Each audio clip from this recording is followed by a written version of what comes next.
Hello and welcome back to another video. In this particular video, I wanted to talk about mind over matter and matter over mind. The duality that exists in the world, that is very apparent in the world, is this duality in thinking that matter is the utmost basic unit of life, or mind is the utmost basic unit of life. Of course, there are various other classifications in these two major branches of thinking, and we can see that these classifications go on and on. And there are, of course, some superstitions, some things that are very false about some things are very uh, misunderstood, some things are understood very well. Regardless, the most basic division that occurs from unity is this basic understanding of a man who says that matter governs the mind, and other kind of a person who says that mind governs matter.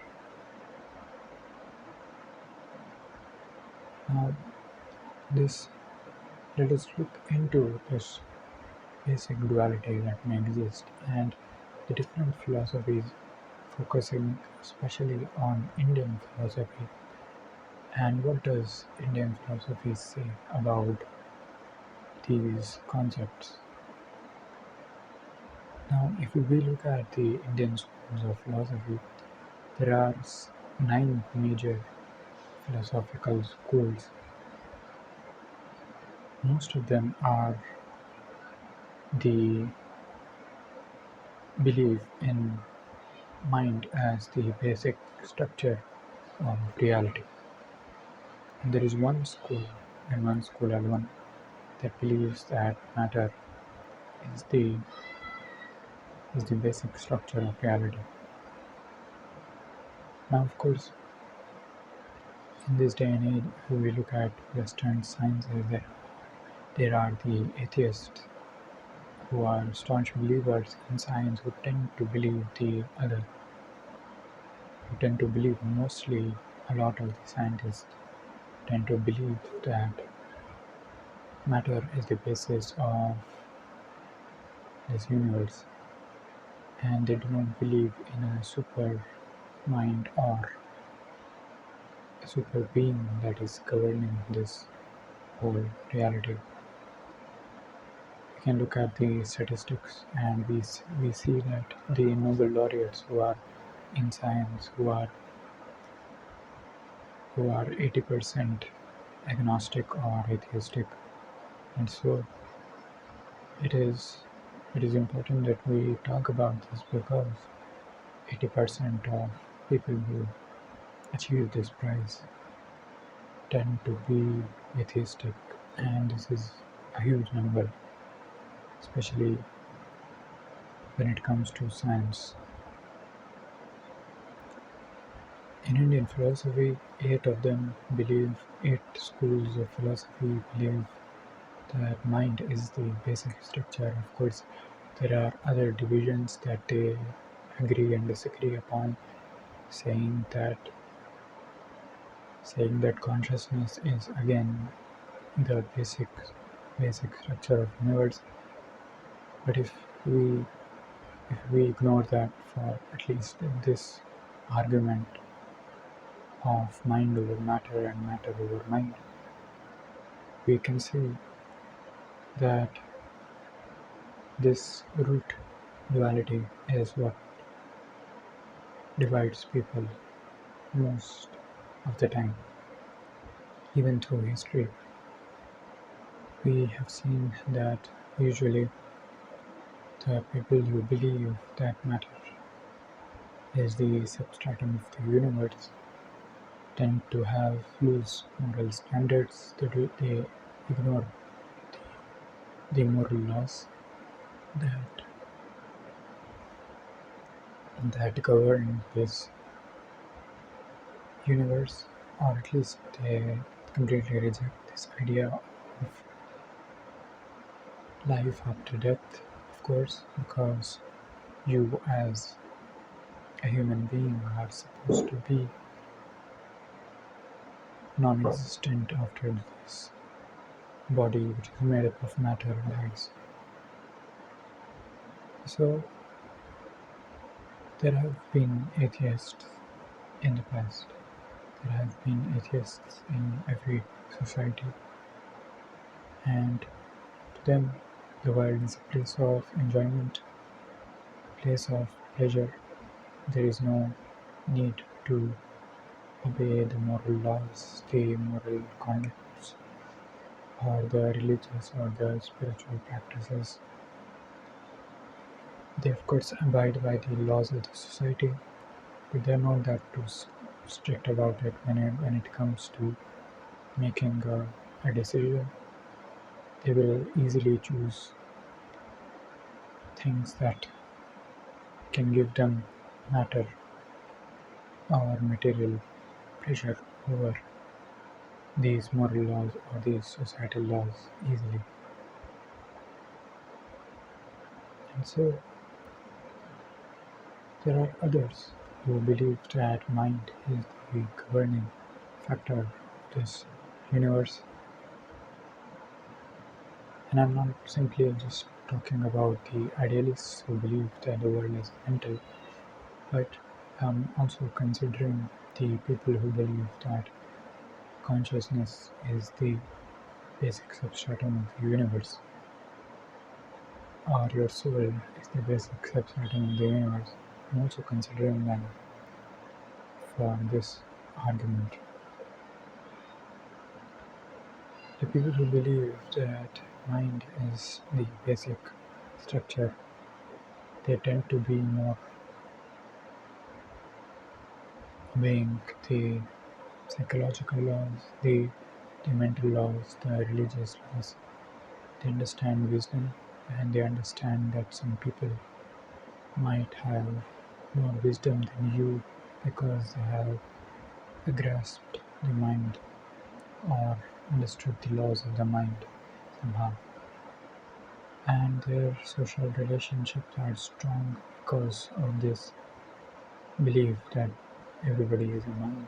They are able to also be intelligent about going through relationships, going through social relationships, as well as working together, because they not only understand themselves as minds, they also understand human beings as not a material substance or a biological animalistic substance, but also a mind which is able to put effort onto the matter that is the body. Now there are activities that are related to these two groups. The person who is dependent on matter as the substratum of the universe is usually thinking of manipulating matter in order to gain a benefit in the mind. If there is a problem, a psychological one, or problem in any problem, the man who believes in matter as the substratum of the universe tries to change matter, realign matter somehow so that things reflect in mind. And to them, happiness resides in acquiring matter, acquiring substances that can somehow stimulate the mind and stimulate matter, realign matter, so that this substance is reflected into the mind, which is a subjective realm. Whereas the other person who believes in mind over matter tends to be of the kind of person who likes self-control, who likes to look into the mind for causes instead of looking in the matter for causes. Of course, he does not ignore the the relationship between matter and mind. He knows that matter somehow reflects the mind. But he also knows that realignment in the matter can only give a temporary relief to the mind, and then the root cause of problems somehow lies in the mind. Now, the problem here comes that when we look at the society in the current stage, we have to see how many of people are believers in mind over matter and matter over mind, and we can somehow judge the outcome of a society or where the society is going, in which direction the society is going by simply looking at the, the balance of the kinds of people that exist in the world. Now, I also want to, of course, try to point out the statistics regarding these most successful people and how they are very staunch believers in mind over matter. If we look at the great athletes, the great scientists, the great geniuses, the great philosophers, we see that most of them, those who have done really good transformational work in these fields, have had an inclination towards this belief of mind over matter. The athletes always believe that their mind somehow supersedes the matter and they gain self-control by controlling their bodies and their minds. Whereas the other person, the person who is of the belief that matter is the substratum of the universe, tends to be a little loose when it comes to his self-control, his discipline states. He tends to acquire pleasure only through material accumulations. He might be a drinker, he might be an enjoyer of material objects and material pleasures. He might, of course, tend to take money and give money a higher value because it helps him achieving freedom in trying to gain matter, trying to control matter, and hence giving him pleasure. Now, success obviously is a very wrong variable or a wrong factor to judge who is superior, person who believes in mind over matter or matter over mind. And of course, success is also an abstract concept to both of them. A person who may believe that richness is success needs to lie in this circle of matter over mind, and a person who believes that higher values, inner values like happiness or peace or compassion, tends to be in this area where he he might not consider money as the highest form of success or richness as the highest form of success. He may consider art or knowledge or philosophy as his main subject, or even scientific endeavor for the truth, to or even honor as his aim of success. But the person who is more capable of mind over matter and who is able to exert his will upon his body and his instincts and his desires is certainly very good at governing families, very good at being in as a government employee. He values honesty, he values moral values, and he won't be able to be corrupted that easily. Now, I might be a little biased towards this, but you see, the point that trying to make here is that this basic root thinking that we have tends to make our lives very completely different from each other. And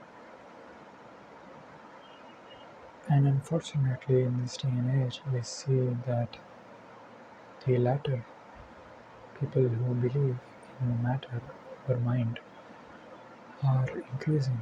If we look at the statistics, people who are trained in scientific thought are moving to and tending to move towards such ideologies, like the Charvaka philosophy of Indian philosophy. And so this is concerning to me, and I simply wanted to point out this movement in our thought, in our ideologies. Thank you for watching this video, and of course there is no conclusion to this video except that the belief matters a lot in changing the way you think about the world, and this root belief is what divides people. And so if you like this video, be sure to click on the like button down below and subscribe to my channel for more videos on art, on philosophy, and thank you for watching again, and bye bye.